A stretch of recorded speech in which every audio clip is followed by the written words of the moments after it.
to my YouTube channel. Naghahanap ka ba ng mautangan online o hindi ka makapag-decide kung aling online lending application ang iyong a-applyan?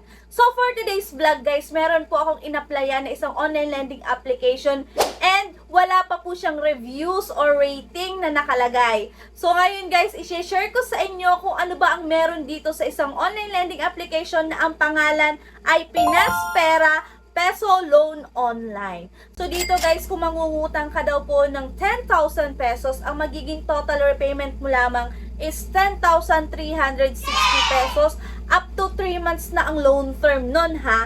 And kung 20,000 naman ang balak mong hiramin, ang iyong magiging total repayment lamang is 20,720 pesos for 6 months guys yun ha, ang kanyang loan term. And kung 30,000 naman ang kailangan mo, ang magiging total repayment mo lamang is 30,900 pesos. Wow! And for 9 months na yun guys ha.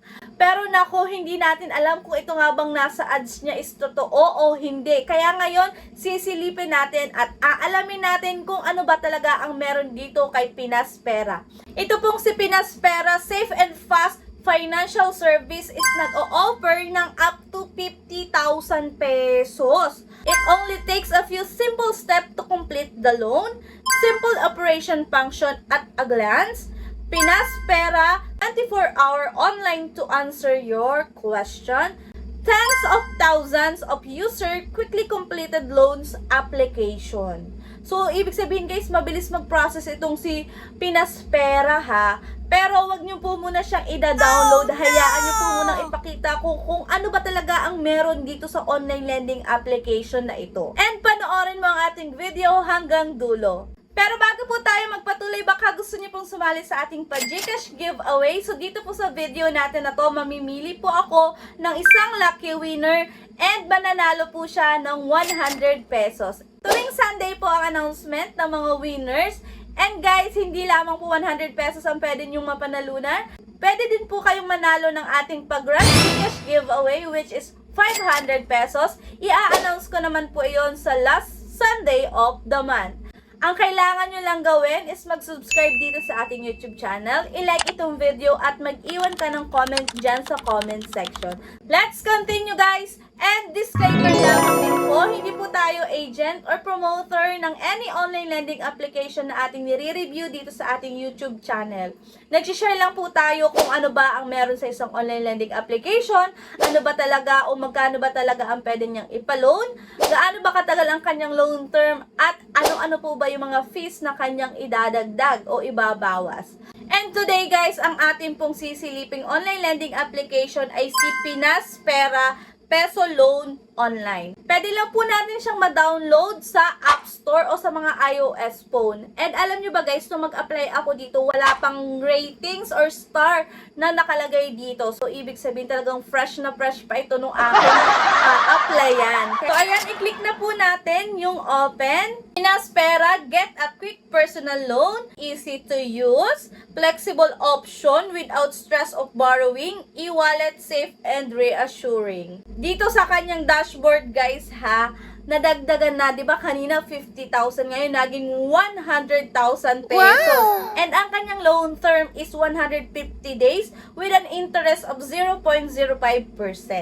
So, click na po natin dito yung loan now. Yung 100,000 guys na offer niya sa kanyang dashboard, naging na lang siyang 1,000 pesos. Ano ba yan? And guys, yung kanyang loan supermarket dito is, andito si Pera Lakas ha, na nag-o-offer ng 1,000 pesos and instant credit na 10,000 pesos naman po yung ino-offer. Itong online lending application na to guys is hindi talaga bago. Ito ay si Pera Lakas. So, which is meron na po akong account dito kay Pera Lakas. So, nag-try na po ako dito dati and ang i-click ko na lang dito guys is apply. Hindi na po ako magpro-provide dito ng any information kasi nga po meron na po akong account. Nag-direct na agad siya guys sa kanyang loan offer.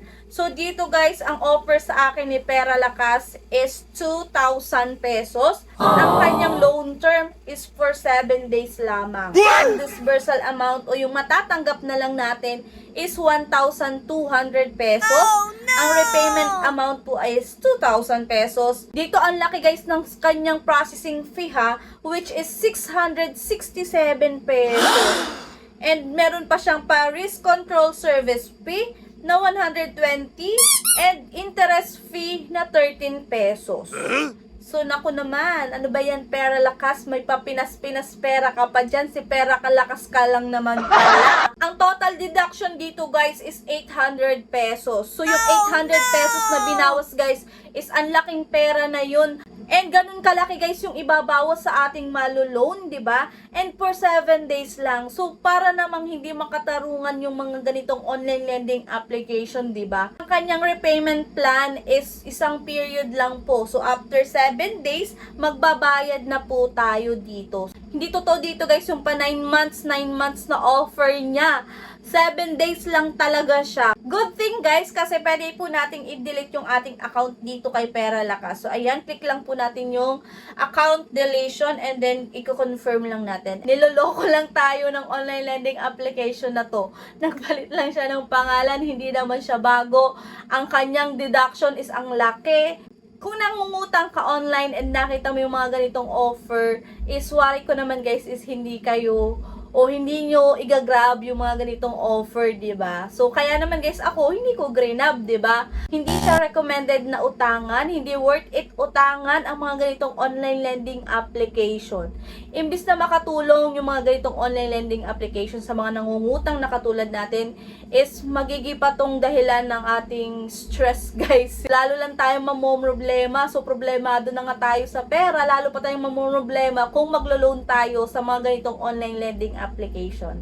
So, yun lang guys, yun lang yung meron dito kay Pinaspera, na si Pera Lakas naman talaga. Sana nabigyan ko kayo ng info about dito po sa loan app na to. So, yun lang guys, kung hindi ka pa po nakasubscribe sa ating YouTube channel, mag-subscribe ka na, i-like mo na tong video, and mag-comment ka na rin sa comment section. Bye-bye na po muna! Thank you for watching and see you on my next vlog. Bye!